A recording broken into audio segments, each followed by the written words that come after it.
military deals at units na nakatutok sa external defense apektado ng sigalot sa Senado. RH 52 Edniel Parosa, ibalita mo yan, Edniel. Malaki ang epekto ng kawalang quorum ng Senado sa sandatahang lakas ng Pilipinas.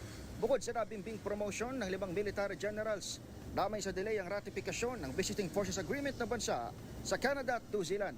Nababadali pa naman sana kung ilarawan ni Defense Secretary Gibo Teodoro ang pag-usap ng mga kasunduang papayag sa boots on the ground o presensya ng mga sundalo ng mga kaalyado dito sa Kapuluan.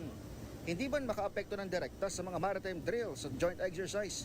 Sinabi ng kalihim na mauurong din naman ang mga susunod na plano tulad ng pagtatayo ng access points sa bawat puwersa.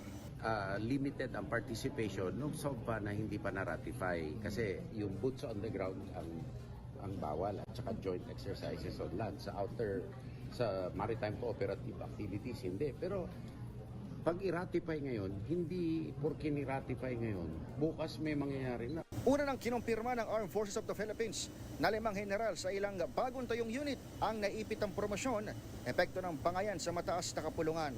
Para kay Teodoro, dagok ito sa koordinasyon ng specialized units na nurturing o hinuhubog pa lang sana at nakatutok sa external defense ng Kapuluan. Apelan ng kalihim sa mga senador, huwag naman sanang pabayaan ang hanay ng kasundaluhan.